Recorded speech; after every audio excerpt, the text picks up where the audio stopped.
우리 주님의 은혜가 이 시간에도 여러분들에게 넘치기를 축복합니다. 우리 항상 꿈꾸는 찬양단을 보면 참 은혜스럽지요. 최선을 다해서 찬양하는 모습을 우리 주님께서 기뻐 받아주시는 줄로 믿습니다. 분명히 뻔합니다. 우리 오늘 권삼일 장로님은 오늘 예배 마치고 또 퍼지실 겁니다.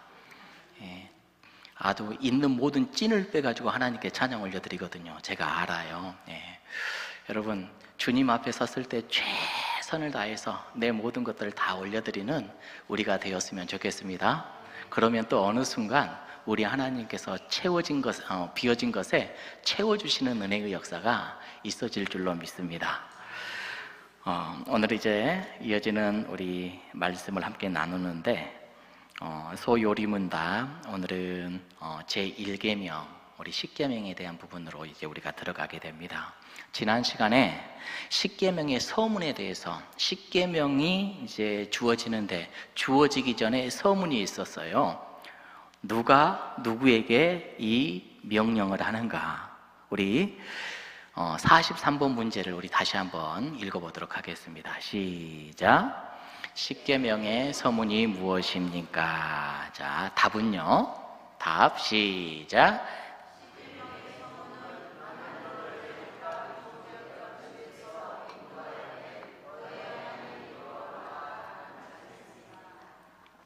자, 보세요. 십계명의 서문은 하나님이 어떤 분이신지를 분명하게 가르쳐 주죠. 그리고 이스라엘에게는 어떤 은혜를 베풀어 주셨는지, 왜 이스라엘 백성들은 하나님의 명령인 이 말씀을 받아야 되는지를 서문에서 가르쳐 준단 말이죠. 이 서문에서. 그래서 보세요. 나는 너희를 구원해냈다. 애굽 땅 종되었던 집에서 인도하여 낸 너희의 하나님이다.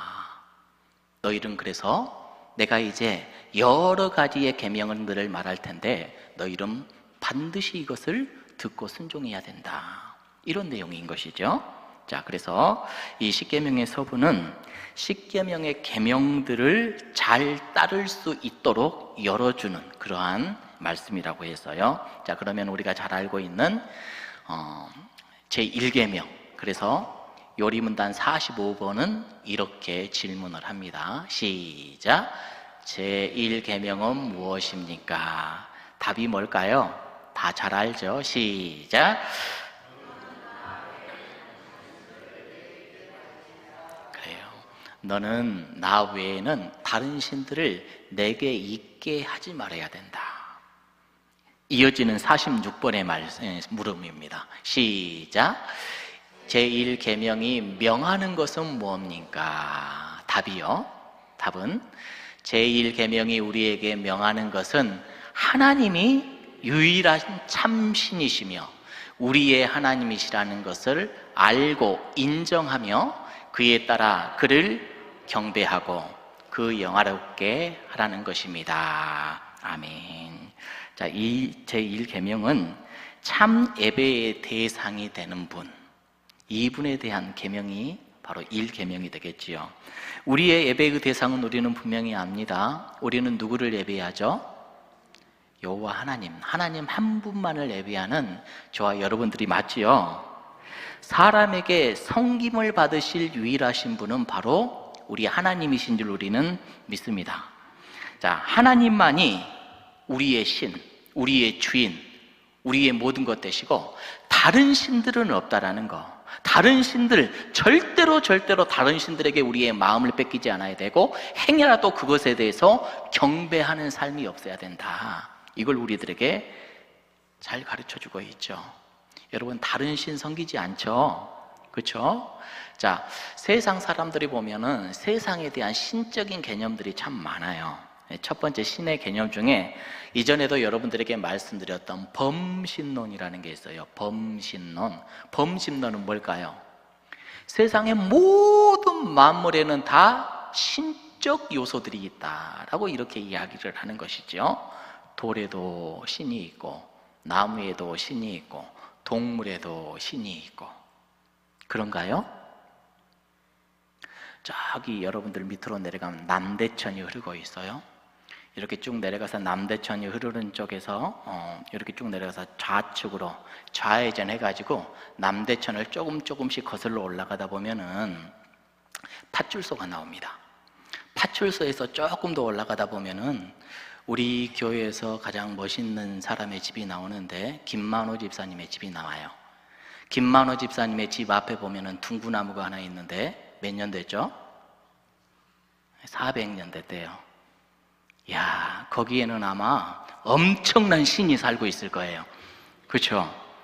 사람들이 그것을 알고요, 거기에서 막 이렇게 빈대요. 막 빈대요. 나무에도 이렇게 신이 있다. 이렇게 살아가는 사람들의 생각관념 속에 이런 생각을 넣고 이걸 범신론이라고 해요. 세상의 모든 만물에 깃들어 있는 것이 신이 있다.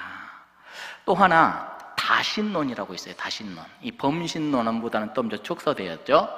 신들이 많이 있다. 많이 있어. 말 그대로 많은 여러 신들이 있다. 그런데 이 다신론에서 이렇게 또 파생되는 것이 단일신론입니다. 많은 신 중에서 나는 이 신만을 믿고 살아가는 사람이야. 그래서 단일신론, 이런 이야기가 나와요. 자, 그런데 우리가 알고 있는 신론 중에 유일신론이 있어요. 유일신론. 유일하게 세상에는 신이 한 분밖에 없어. 오직 경배할 신은 딱 한 분밖에 없어. 이게 바로 유일신론인데, 자, 이제 여러분들에게 퀴즈를 낼게요. 우리 기독교는 어떤 신론을 갖고 있을까요? 박석순 권사님. 그저 저만 보면 좋지요, 우리 권사님은. 우리 기독교는 어떤 신론을 갖고 있어요? 유일신론이에요. 우리 하나님만이 참신이고 다른 것은 절대 경배할 대상이 아니다. 다른 것들은 신적인 존재도 아니다. 오직 우리 하나님만이 우리가 경배해야 될 유일하신 분이시다. 이렇게 우리는 믿고 살아가는 것이지요. 자, 근데요, 유일신론을 말하면서도 어떤 사람들은 그런 주장을 하기도 해요. 이를테면은 시대가 다르잖아요. 시대가 다르고 다른 장소에서 우리는 살거든요. 자, 그래서 신은 한 분이 맞아. 유일신론이 맞아. 맞는데 누군가는 그분을 하나님으로 섬기고 누군가는 그분을 부처님으로 섬겨. 신은 한 분이야. 한 분인데 누군가는 하나님이라고 부르고 누군가는 부처님이라고 불러. 이걸 뭐라고 해요? 이걸 종교 다원주의라고 그러죠. 유일신론을 이야기하기는 하는데 신을 한 번으로 딱 이렇게 고정을 시켜 놓기는 하지만 부르는 게 달라. 시대적으로 다르고 다른 데서 사는 것도 다르고. 이거 맞아요? 이건 우리는 절대로 인정하지 않습니다. 자, 우리 하나님은 유일하신 분이에요. 성경에서 친히 우리 하나님만을 가르쳐 주셨어요. 그래서 47번에는 이런 문제를 우리에게 이렇게 내시죠. 47번입니다. 시작. 1계명이 금하는 것이 뭡니까? 1계명이 금하는 것이 무엇이냐? 답이요, 1계명이 금하는 것은 시작. 참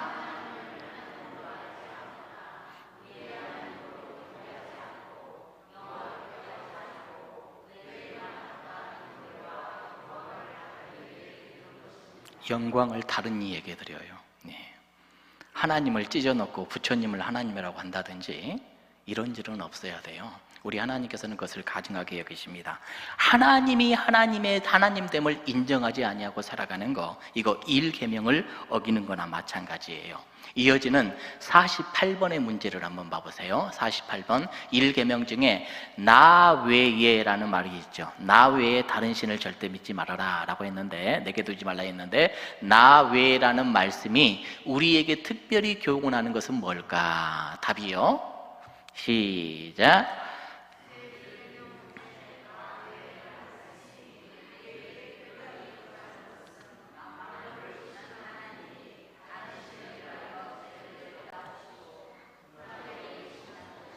네, 나 외에, 하나님 외에 다른 것을 섬긴다라든지 경배한다라든지 다른 신을 위하여서 뭔가를 하는 것을 보면 우리 주님께서는 그것을 죄로 여기고 분하게 여기신다라고 이렇게 말씀하셔요. 그래서 성경에 보면은 질투하시는 하나님이다라는 말씀도 이렇게 하지요. 여러분, 하나님을 유일한 참신으로 믿는다라는 것은요, 하나님을 우리의 삶의 최고의 자리에 모시고 살아간다라는 그런 뜻입니다.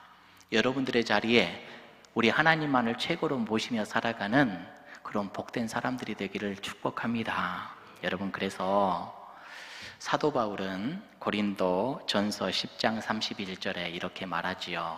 그런즉 시작, 그런즉 너희가 먹든지 마시든지 무엇을 하든지 다 하나님의 영광을 위하여서, 우리의 삶의 목적과 방향은 하나님이십니다.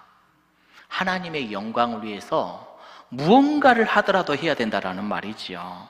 여러분, 우리 자녀들이 공부하는 것이 하나님의 영광이 되기를 축복합니다. 그래야 돼요. 우리가 바깥에서 열심히 일을 하는 것도 우리 하나님의 영광이 목적이 되어야 될 줄로 믿습니다. 정말로 그렇게 살아내야 되잖아요. 그것이 우리 하나님을 하나님 되게 하는 겁니다. 우리 자녀들이 고3이에요. 고3인데 대학을 앞두고 있으니까 뭐 해야 돼요? 공부해야 되는 거 맞아요. 맞지만 우리 하나님께 마땅히 경배해야 될 것 안 해버리고 공부한다라는 핑계로 우리 하나님께 마땅히 예배해야 되고 기도해야 되고 하나님의 말씀을 들여다봐야 되는 시간들은 싹 다 없애버리고 그곳에 뭘 채워요? 공부를 채워. 우상돼 버렸네요. 자, 그렇게 해서 대학을 갔다라고 생각을 해봅시다. 대학을 가고 좋은 곳에 취직을 했어요. 자, 취직하면 이제 보세요. 하나님보다 직장이 더 중요하다고 생각을 합니다. 이런 아이들이 또 결혼을 하잖아요. 결혼을 하면 하나님보다 배우자가 더 우선이 돼버릴 거 뻔합니다. 자녀를 낳잖아요. 자녀를 낳으면 하나님보다 자녀가 또 우선이 되기를, 그렇게 된다니까요. 우리의 인생 가운데 무엇이 우선인지를 분명히 아는 거, 이거 우리 하나님께서 가장 첫 번째로 우리들에게 가르쳐 주신 명령이에요. 자, 다른 신을 섬기지 않기 위해서 우리가 각별하게 조심해야 될 것 3가지. 첫 번째는 조금 전에도 이야기했다시피 종교다원주의 굉장히 조심해야 됩니다. 종교다원주의는 다른 종교에도 구원이 있다라고 이야기를 해요. 똑같은 하나님이니까 신을 잘 믿으면 나중에 구원받는다. 절대로 여기에 현혹돼서는 안 된다라는 거예요. 같은 신이 다른 이름으로 계시된다라고 이렇게 주장을 했기 때문에 이들은 막 이렇게 해서 다가오거든요. 굉장히 듣기도 좋아요. 합리적이게 보여요. 그런데 이거 절대로 안 됩니다. 정치인들이 이런 주장에 많이 휩쓸리는 모습을 보게 돼요. 정치인들은 기독교도 다리를 들여놔야 되고 불교도 다리 들여놔야 되고 또 유교도 다리 들여놔야 되고 어디 토속신앙도 다리 들여놔야 되고, 그러다 보니까요 어디를 가서나 다 인정하고 다 존중하고 다 하나님이다 이렇게 이야기하는 그러한 정치인들을 굉장히 많이 봐요. 그런데 우리 하나님께서는요 다른 이름의 신을 절대로 계시한 적이 없어요. 다른 이름의 신이 없어요. 오직 유일하신 하나님, 여호와 하나님, 그분만이 우리의 유일하신 분이라고 우리들에게 가르쳐 주심을 우리는 믿고 따라야 될 줄로 믿습니다. 자, 그러면 우리는 다른 종교들을 어떻게 바라봐야 될까? 이거 중요한 거잖아요. 다른 종교들을 어떻게 바라보면서 살아갈까? 다른 종교들에 대해서는 사회적인 질서 안에서는 존중해 주세요. 그저 존중해 주세요. 그러나 구원의 종교로 인정하면 돼야 안 돼요. 절대로 그것은 받아들일 수는 없는 것이죠. 다른 종교를 기독교와 같은 구원의 종교로 인정하며 대등하게 여긴다라는 것은요 어떤 이를테면 조금 전에도 말했던 사회적인 종교의 관용이라든지 중립이라든지 어설프게 발들여 놓으면서 명확한 신앙의 잣대를 내지 않냐고 그냥 온전치 못한 모습으로 신앙생활을 하는 거나 마찬가지이지 않겠습니까? 여러분, 분명히 우리가 기억하면서 살아가야 돼요. 자, 우리 누가복음 11장 23절에는 이런 말씀이 있어요. 읽어볼까요? 시작. 나와 함께 아니하는 자는 나를 반대하는 자요, 나와 함께 모으지 아니하는 자는, 우리 예수님이 하시는 말씀.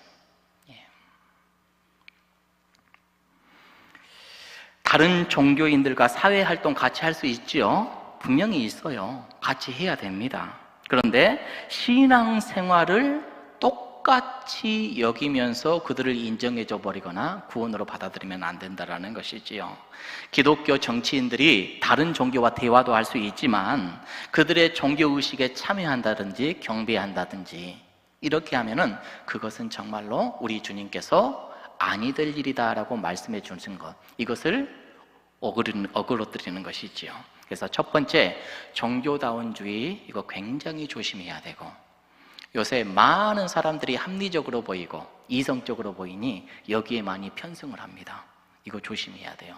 자, 두 번째 우리가 조심해야 될 것, 재물입니다. 재물 우리가 참 조심을 해야 돼요. 재물은 사람이 하나님 대신 섬길 수 있는 아주 엄청난 힘을 갖고 있는 유혹의 대상이라는 거 우리가 잘 알죠? 자, 그러니까 우리 예수님께서도 그런 말씀을 했어요. 마태복음 6장 24절의 말씀입니다. 시작. 사람이 두 주인을 섬기지 못할 것이니 곧 이를 미워하고 저를 사랑하거나 혹 이를 중히 여기고 저를 중히 여김이니라. 너희가 얼마나 재물에 힘이 쓰면 하나님과 재물을 똑같이 올려놓고 예수님이 말씀을 하시잖아요. 여러분, 재물 조심해야 됩니다. 물질, 돈, 여기에 넘어지는 사람이 얼마나 많은지 몰라요. 세 번째 조심해야 될 것, 사람입니다. 사람이 하나님의 자리에 앉을 때가 굉장히 많아요. 하나님이 사람을 통해서 역사하실 때가 굉장히 많죠. 그렇잖아요. 자, 그런데 하나님께서 그렇게 역사하셔서 어떤 일을 성취했어. 그런데 그 사람을 통해서 했기로 사람이 자기가 한 것처럼 높아져 버리면 하나님의 자리를 대신 차지하는 거나 마찬가지 아니겠어요? 여러분, 하나님이 영광 받아야 될 그 자리를 사람이 가로채 버리면 안 됩니다. 그래서 교회 안에서도 주님의 일을 하면서도 각별히 조심해야 될 부분이 이거예요. 까딱하다가 사람이 하나님의 자리에 앉아버릴 수 있습니다. 그러니 항상 겸손하고, 항상 모든 영광을 누구에게 올린다? 그렇죠. 너희가 먹든지 마시든지 무엇을 하든지 누구에게 영광을 위하여서? 하나님께 영광을 위하여서. 모든 것들이 그렇게 행해져 나아갈 수 있도록 우리는 잘 다스려야 될 줄로 믿습니다. 이제 결론을 내립니다. 우리는 하나님을 최고로 모실 뿐만 아니라 하나님만을 섬겨야 돼요. 하나님을 최고로 모시는 것은 같아. 그런데 하나님만을 섬기는 것이 아니라 하나님도 섬기고 이것도 섬기고 이것도 섬기고, 사실 그럴 때가 많잖아요. 마음을 다하고 뜻을 다하고 때로는 목숨을 다하여 하나님을 사랑하고 섬기라라고 이렇게 말씀했는데, 우리가 이 말씀 따라 잘 살아가는 지혜로운 인생들이 되기를 주님의 이름으로 축복합니다. 엘리야 시대에 이스라엘 사람들이 두 사이에서 모문모문하고 있었어요. 이때 엘리야가 백성들에게 그렇게 이야기를 했죠. 열왕기상 18장 21절입니다. 함께 읽고 우리 찬양하도록 하죠. 시작. 엘리야가 모든 백성에게 가까이 나와요. 너희가 어느 때까지 둘 사이에 머뭇머뭇하려느냐? 여호와가 만일 하나님이면 그를 따르고 바알이 만일 하나님이면 그를 따를지니라 하니, 백성이, 여러분 누굴 따를래요? 이번 주 한 주간도 우리 하나님만을 따르는 우리가 되기를 축복합니다. 주님만 영광 받아주실 수 있도록 우리의 생각을 정돈시키시고 우리의 마음을 굳게 잡고 이 한 주간도 하나님의 영광을 위해서 귀하게 쓰임받는 저와 여러분들이 되기를 축복합니다.